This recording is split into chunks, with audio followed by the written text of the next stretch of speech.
Hello everyone, welcome back to MS classes by Sonal Dhiman. ये हमारे nationalism in India का second lecture है। जो फर्स्ट लेक्चर था उसमें हमने कवर किया था कि फर्स्ट वर्ल्ड वॉर के इम्पैक्ट्स क्या क्या थे। अब यहाँ से इस चैप्टर में गांधी जी की एंट्री हो जाएगी और गांधी जी की जो एंट्री हो रही है ना, उसमें सीधा सीधा सबसे पहले उन्होंने एक चीज़ ला के रख दी इंडिया के सामने कि अब क्या करेंगे हम ना, ब्रिटिशर्स से लड़ाई तो करनी है कि ब्रिटिशर्स ने भी इतना परेशान कर रखा है ना, जो वर्ल्ड वॉर भी हुई है उसका इतना बुरा बुरा इम्पैक्ट हो रहा है इंडिया के ऊपर। अब उनसे लड़ाई करें कैसे? क्या हम लाठी पत्थर उठा लें? भाई अगर उठाएंगे हम, उनके पास तो इतने एडवांस वेपन्स हैं, कुछ भी नहीं होने वाला है। तो यहाँ पे गांधी जी ने बोला कि एक अलग तरीका चूज़ करते हैं हम लड़ाई करने का। ठीक है, उन्होंने क्या कहा कि हम क्या करेंगे, हम प्रोटेस्ट करेंगे। और प्रोटेस्ट भी कैसे करेंगे? पीसफुली करेंगे। क्योंकि अब से पहले जब भी प्रोटेस्ट होता था ना, तो जब ब्रिटिशर्स उनकी बात पे एग्री नहीं करते थे, जो कि इंडियंस की, तो वो उसको वायलेंट तरीके से आगे लेकर जाते थे। मतलब उसको वायलेंट कर देते थे, है ना, मारना शुरू कर दिया। फिर उससे क्या होता था, इवेंचुअली वो मूवमेंट ख़त्म हो जाता था। तो अब यहाँ पे गांधी जी कह रहे हैं कि हमें लड़ाई वड़ाई नहीं करनी है, हमें प्यार से, शांति से ब्रिटिशर्स को ये समझाना है कि भैया आप गलत हो और आप यहाँ से चले जाओ। ठीक है, उनका ये मानना था। आपने वो बात सुनी होगी ना कि कोई अगर एक गाल पे चाटा मारे तो दूसरा आगे कर दो, उसको खुद ही ये फील हो जाएगा कि भाई नहीं, मैं गलत कर रहा हूँ, मुझे सुधर जाना चाहिए।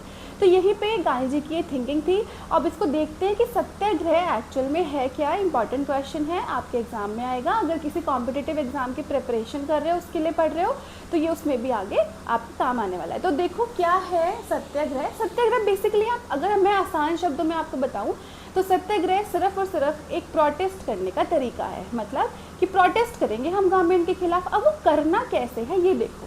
क्या है, देखो satyagraha, it is Gandhi ji is noble. Noble का मतलब क्या होता है? पीसफुल, है ना। जो जो वर्ड मैं आपको बताऊंगी ना वो याद रखने बाबू। ये एक पीसफुल मेथड है ऑफ मास एजिटेशन। मास मतलब बहुत सारे लोग मिलके जब एजिटेशन करेंगे, एजिटेशन मतलब यहाँ पे प्रोटेस्ट करेंगे, तो इसको हम क्या कह रहे हैं? हम इसको कह रहे हैं सत्याग्रह। क्या चीज़? It is Gandhi is noble method. Noble मतलब पीसफुल मेथड है, कोई लड़ाई लड़ाई नहीं करनी है, हमें ब्रिटिशर से अपनी बात मनवानी है। ठीक है, कैसे? Of mass agitation. कैसे मनवानी है? उनको, उनके अगेंस्ट मास बहुत सारे लोग इकट्ठे होकर प्रोटेस्ट करेंगे। ठीक है, अब दूसरा देखो, हमें किसका साथ देना है? हमें ट्रूथ का साथ देना है, सच्चाई के रास्ते पे चलो। गांधी जी सारी अच्छी अच्छी बातें बोलेंगे। अब देखो क्या कह रहे हैं कि power of truth and need to search of truth. Truth की पावर पे यकीन रखो और जहाँ पे सच्चाई नहीं है, सच्चाई को ढूंढो और उसके रास्ते पर चलो। सिंपली इतना करना है। मान लो कि ब्रिटिशर्स कुछ गलत कर रहे हैं, तो उनके सामने सच्चाई ला के रखो कि देखो ये सच्चाई है, आप गलत कर रहे हो, आप हमारी बात को समझो। ठीक है, अगर नहीं पता तो उसको ढूंढो, उस सच्चाई को ढूंढो। चलो, अब नेक्स्ट चीज़ क्या है कि फिजिकल फोर्स यूज़ नहीं करनी है। फिजिकल फोर्स नेसेसरी नहीं है, किसको मारना पीटना नहीं है, यहाँ पे डंडी वंडी लेके नहीं चलना, साथ में आराम से पीसफुली कामली अच्छे से उनसे बात करनी है। नेक्स्ट क्या है? रिवेंज नहीं लेना। अगर वो सामने से मार भी देना, नहीं, हम कुछ नहीं कहेंगे, हम आपकी बात बस आराम से सुन रहे हैं, हम आपको अपने तरीके से आंसर देंगे जिसमें हम रिवेंज नहीं लेंगे। आपने मारा, हम नहीं मारेंगे। और नॉन वायलेंस करेंगे। ठीक है, रिवेंज नहीं करना है, ये क्रॉस लगा है यहाँ पे, और नॉन वायलेंस के साथ चल रहा है। मतलब वायलेंस नहीं करना, लड़ाई झगड़ा नहीं करना, हम बदला नहीं लेंगे, हम प्यार से बात कर रहे हैं आपसे। नेक्स्ट, ये वाली लाइन जो है ना, ये बहुत इंपॉर्टेंट है। आप आंसर्स में लिखोगे क्या कह रहे हैं। दिस कुड बी डन, ये कैसे किया जा सकता है? This could be done by appealing. Appealing का मतलब है रिक्वेस्टिंग। हम ना उनसे अपील कर रहे हैं, उनसे रिक्वेस्ट कर रहे हैं, जो हमारे अगेंस्ट पर्सन खड़े हैं, टू द कंसाइंस। कंसाइंस होता है उनकी आत्मा, उनके अंदर आत्मा से हम क्या कर रहे हैं? रिक्वेस्ट कर रहे हैं, अपील कर रहे हैं ऑफ द ऑपरेसर। ऑपरेसर कौन होता है? अत्याचारी। हम अत्याचारी की आत्मा से प्यार से बात कर रहे हैं। मान लो कि वो हमसे गुस्सा कर रहा है, हम पे मार रहा है, हमें परेशान कर रहा है, हमें कुछ नहीं करना, हमें रिवेंज नहीं लेना, बस हमें सच्चाई दिखा के उनकी आत्मा को ये महसूस करा देना है कि आप गलत हो। और जब उनकी आत्मा ये चीज़ समझ जाएगी कि हाँ मैं ये गलत कर रहा हूँ, तो वो खुद ही सुधर जाएंगे, है ना। तो गांधी जी वो सीधे साधे आदमी थे। वो क्या कह रहे हैं यहाँ पे कि कैसे करना है? अपील करनी है। किससे अपील करनी है? जो ऑपरेसर है ना, ऑपरेसर मतलब जो अत्याचारी है ना, उसकी कंसाइंस, उसकी आत्मा से अपील करनी है आपको। क्या अपील करनी है? कि भाई आप सुधर जाओ, आप अपनी गलती को मान लो। ठीक है, गांधी जी बिलीव्ड। अब गांधी जी का क्या मानना था? This dharma of non violence. Dharma, ये धर्म है ना हमारा, नॉन वायलेंस। हमारा धर्म क्या कहता है? किसी को परेशान मत करो, किसी को मारो पीटो नहीं।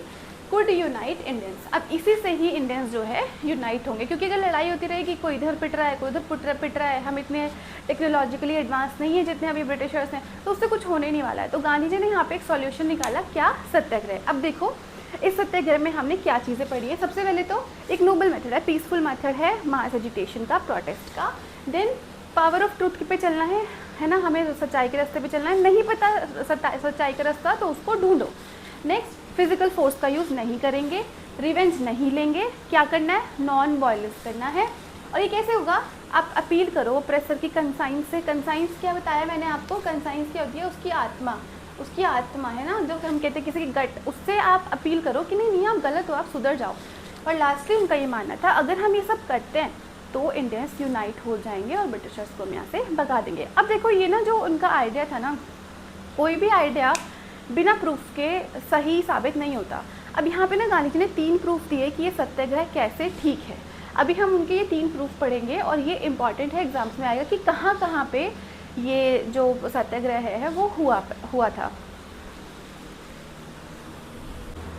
अब देखो गांधी जी ने ना ऐसे ही बात नहीं करी है, उन्होंने ना प्रूफ दिए हैं। प्रूफ का मतलब कि उन्होंने बताया है कि कैसे कैसे पॉसिबल हो रहा है, सक्सेसफुल हो रहा है। अब इसके लिए ना एक ईयर्स, ये जो ईयर्स हम पढ़ने वाले हैं ना, ये सब ईयर्स बहुत इंपॉर्टेंट है। इसको मैंने एक लाइन से लिख दिया, इसको हम ऐसे ही लर्न करने की कोशिश करेंगे। देखो जो गांधी जी थे ना वो साउथ अफ्रीका गए थे। साउथ अफ्रीका के बिल्कुल सदर्न पार्ट में एक कंट्री है। तो गांधी जी लॉ की पढ़ाई उन्होंने इंग्लैंड से करी, देन वो साउथ अफ्रीका गए थे।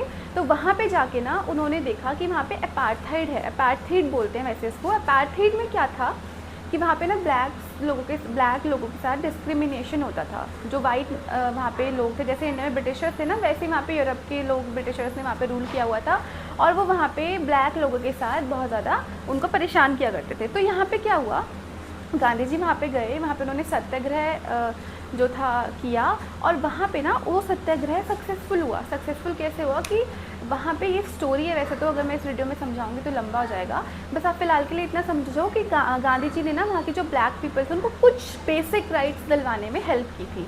तो इस वजह से गांधी जी को आज भी वहाँ पे बहुत ज़्यादा मानते हैं और उनकी बहुत ज़्यादा रिस्पेक्ट की जाती है साउथ अफ्रीका में। तो साउथ अफ्रीका में वो गए, वहाँ पर उन्होंने सत्याग्रह किया, ठीक है, किस चीज़ के लिए? Against apartheid. याद रखना अपार्थाइड वो जिसमें आपने 9th क्लास में पढ़ा होगा, जिसमें ब्लैक पीपल्स के अगेंस्ट डिस्क्रिमिनेशन होता है, ठीक है। तो यहाँ पे क्या हो गया, गांधी जी कब आए हैं इंडिया? याद रखेंगे गांधी जी इंडिया आए हैं इन द ईयर 1915, 1915 में इंडिया आए। इससे पहले इंडिया की पॉलिटिक्स में गांधी जी का कुछ हाथ नहीं था। यहाँ से स्टार्ट होता है गांधी जी का रोल कि 1950 में Gandhi ji return from south Africa, ठीक है। यहाँ पे किस लिए क्या किया इन्होंने? यहाँ पे अपार्थाइड के अगेंस्ट सत्याग्रह किया और उसमें वो सक्सेसफुल हुए। देन 1917 में एक मैं इसकी आपको एक बात बताती हूँ। इंडिगो एक चीज़ होती है, इंडिगो ना नील जिसको कहते हैं, अब तो सिंथेटिक ब्लू कलर आता है जिससे कलर जो कपड़े होते हैं ना उनको थोड़ा अच्छा टेक्सचर दिया जाता है। तो उस टाइम पे ना ऐसा नहीं होता था। उस टाइम पे एक प्लांट होता था जिसको हम इंडिगो कहते हैं, उससे ब्लू कलर एक्सट्रैक्ट किया जाता था और वो ब्लू कलर कपड़ों में, पेंटिंग्स में बहुत जगह यूज़ होता था।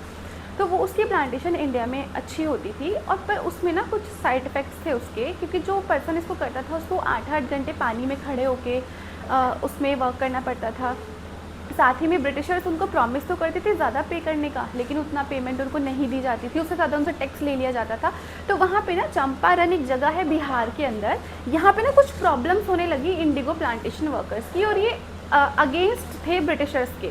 वो चाह रहे थे कि हमें ये ना करना पड़े, हम इसमें इस जो पूरा जाल है जो ब्रिटिशर्स ने उनके लिए बिछाया है कि वो इंडिगो उगा रहे हैं और उनको पैसे भी नहीं मिल रहे, वो मेहनत भी पूरी कर रहे हैं, वो इससे छुटकारा मिल रहा है। जब गांधी जी वहाँ पे गए उन्होंने उनकी प्रॉब्लम्स को समझा और वहाँ पे एक सत्याग्रह मतलब एक प्रोटेस्ट अरेंज कराया अगेंस्ट ब्रिटिशर्स। सारे पीजेंट्स एक साथ आ गए और जब पीजेंट्स एक साथ आए तो उन्होंने ब्रिटिशर्स के अगेंस्ट लड़ाई की। एक साथ मतलब नॉन वायलेंस चल रहा है यहाँ पे, सब कुछ वायलेंट तरीके से कुछ नहीं हो रहा है। आराम से उनके अगेंस्ट प्रोटेस्ट किया और उनसे अपनी बात मनवाने की कोशिश करी और इवेंचुअली क्या हुआ, उन्होंने उनकी बात मान ली। तो यहाँ पे जो सत्याग्रह था गांधी जी का वो सक्सेसफुल हो गया। तो याद रखेंगे 1917 में कहाँ गए हैं? चंपारण। चंपारण आज भी एक जगह है बिहार में और रीज़न क्या था कि जो इंडिगो प्लांटेशन वर्कर्स थे इनको हेल्प करनी थी और यहाँ पे जो सत्याग्रह था वो सक्सेसफुल हुआ। तो बस आपको पेपर में के लिए इतना याद रखना है कि 1971 में गांधी जी चंपारण गए हैं, किस लिए? To help the indigo plantation workers. Okay, अब नेक्स्ट है वो इसी ईयर के एंड में, इसी ये स्टार्टिंग की बात है, इसी ईयर के एंड में क्या हुआ, एक जगह है खेड़ा, तो जो कहाँ पे है, गुजरात के अंदर। अब खेड़ा में ना एक प्रॉब्लम हुई थी, आपको याद है कि इन्फ्लुएंजा एपिडेमिक आया था और इन्फ्लेशन आई थी, इस सब की चीज़ों की वजह से ना बहुत ज़्यादा प्रॉब्लम हो गई थी, फेमाइन आई थी। तो जो वहाँ के किसान थे, जो पीजेंट्स थे, वो बहुत ज़्यादा टर्मोइल में थे, बहुत परेशानी में थे। तो परेशानी में होने की वजह से अब क्या वो उनके पास इतनी इनकम होगी, क्योंकि भाई भूखमरी आई हुई है, क्रॉप्स अच्छे से उग नहीं पाई, तो उनके पास इतनी इनकम भी नहीं होगी। लेकिन ब्रिटिशर्स को कोई फ़र्क नहीं पड़ता, उनको सिर्फ और सिर्फ क्या चाहिए, टैक्सेस, जिसको हम कहते हैं लगान, है ना। तो उनको क्या चाहिए था, लगान चाहिए था, टैक्सेस चाहिए थे, किससे, बेचारे पीजेंट से। अब पीजेंट्स जो थे ना वो उस हालात में नहीं थे कि वो उनको टैक्सेस पे कर पाएँ। तो यहाँ पे गांधी जी गए, गांधी जी को पता चला इस प्रॉब्लम के बारे में, वो खेड़ा गए, खेड़ा में जाके उन्होंने जो फार्मर्स थे उनकी बात समझी और गवर्नमेंट के अगेंस्ट प्रोटेस्ट पे बैठ गए, सत्याग्रह पे बैठ गए। तो जब उनसे प्रोटेस्ट किया गया और ये जो प्रोटेस्ट था वो भी बहुत ज़्यादा सक्सेसफुल हुआ और यहाँ पे जो टैक्सेस थे वो कम हो गए। तो ये भी एक रीज़न था कि सत्याग्रह यहाँ पे अब तक सब कुछ बहुत बढ़िया चल रहा है। नेक्स्ट क्या हुआ बाबू, नेक्स्ट उसी के नेक्स्ट ईयर में जो है 1918, यहाँ पे अहमदाबाद, आपको पता है जगह है गुजरात के अंदर, यहाँ पे गांधी जी गए हैं। अब यहाँ पे ना अहमदाबाद में मैं आपको बता देती हूँ, अहमदाबाद में ना कॉटन की बहुत ज़्यादा फैक्ट्रीज हैं, ठीक है, मिल्स हैं वहाँ पे, कॉटन बनाया जाता है, from cotton to thread and then the cloth. तो यहाँ पे क्या था, मिल वर्कर्स काम करते थे। आपको ना एक चीज़ याद रखनी है, हमेशा जब भी वर्कर्स की बात होती है ना, उनकी दो डिमांड रहेंगी हमेशा, जब भी आप पढ़ोगे। एक तो उनकी वेजेस बढ़ा दो, दूसरा उनके वर्किंग आवर्स कम कर दो। अभी तो सब कुछ सही चल रहा है, अभी तो हमारे पास बहुत लॉज आ गए हैं, है ना, आज के टाइम पे बहुत चेंजेस आ गए हैं वर्कर्स की कंडीशन में। लेकिन उस टाइम पे ऐसा नहीं था, उनसे 17-17, 18-18 घंटे काम कराया जाता था, 16 घंटे काम कराया जाता था और उनको पैसे बहुत कम दिए जाते थे। तो वो क्या चाहेंगे कि भाई हमारे पैसे बढ़ा दो, हम आपके लिए काम करेंगे और हमारे वर्किंग आवर्स कम कर दो। तो सेम चीज़ हुई यहीं पे भी, कहाँ पे, अहमदाबाद में। जो कॉटन मिल वर्कर्स थे उनकी डिमांड थी कि हमारी वेजेस बढ़ाओ और हमारे वर्किंग आवर्स कम कर दो। तो यहाँ पे भी ये प्रोटेस्ट करने बैठे थे इंडस्ट्रियलिस्ट के खिलाफ। गांधी जी गए, सत्याग्रह किया और यहाँ भी सक्सेसफुल हो गया। तो गांधी जी अब तक हर जगह सक्सेसफुल हो रहे हैं। अब गांधी जी में ना कॉन्फिडेंस आ गया कि भैया ये तो मैं बढ़िया कर रहा हूँ, हर जगह बहुत अच्छी अच्छी चीज़ें हो रही हैं। तो मतलब वो यहाँ पे पूरे कॉन्फिडेंस में थे। अभी यहाँ पे हमारा एक और चीज़ होने वाली है 1919 में, रॉलेट सत्याग्रह। इसको हम नेक्स्ट वीडियो में पढ़ेंगे क्योंकि थोड़ा सा बड़ा टॉपिक है और काफ़ी बड़ा टॉपिक है। अब तक के लिए आप बस इतना समझो, ये एग्ज़ाम में आएगा, मैप में भी इसका आएगा, मैं उसकी वीडियो अलग से बनाऊँगी कि गांधी जी इंडिया कब आए हैं, साउथ अफ्रीका से 1915 में, किस लिए वहाँ पे क्या करके आए हैं, वहाँ पे भी सत्याग्रह करके आए हैं, किसके अगेंस्ट, अपार्थाइड के अगेंस्ट। देन 1917, 16 में कुछ नहीं हो रहा है, 1917 में चंपारण गए, किसके लिए, इंडिगो प्लांटेशन वर्कर के लिए, सत्याग्रह सक्सेसफुल। उसके बाद खेड़ा गए गुजरात में, किसके लिए, टैक्सेस कम कराने के लिए, क्योंकि वहाँ पे फेमाइन आया हुआ है, वहाँ पे एपिडेमिक आया हुआ है, तो किसानों की हालत नहीं है टैक्सेस पे करने की, हेल्प की, वो सक्सेसफुल। देन अहमदाबाद गए हैं, किस लिए, कॉटन मिल वर्कर्स की क्या डिमांड है, वेजेस बढ़ाओ और हमारी वर्किंग आवर्स कम कर दो, वो भी सक्सेसफुल।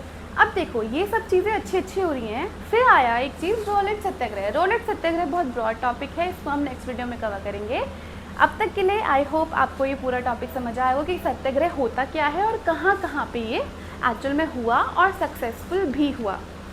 तो गाइज़ ऐसे ही और वीडियोस देखने के लिए और इस चैप्टर को पूरा लास्ट तक समझने के लिए सब्सक्राइब कर लो, अपने फ्रेंड्स के साथ शेयर कर दो। दूसरा, अगर आप इसको देख रहे हो तो मैं आपको रिकमेंड करूँगी प्लीज़ आप जाके टेलीग्राम से नोट्स डाउनलोड करो, तभी इसका फ़ायदा होगा। क्योंकि जब तक आपके पास एक रिटर्न कुछ नहीं होगा ना, तब तक आप कितना भी समझ लो, इन द एंड आप भूल जाओगे चीज़ें। तो जब तक एक रिटर्न आपके पास चीज़ें होंगी, रिटर्न हार्ड कॉपी होगी, सॉफ्ट कॉपी होगी, उससे आप पढ़ोगे तो आपके लिए वो भी इजी रहेगा। और सबसे बड़ी बात तो वहाँ पे फ्री में अवेलेबल है।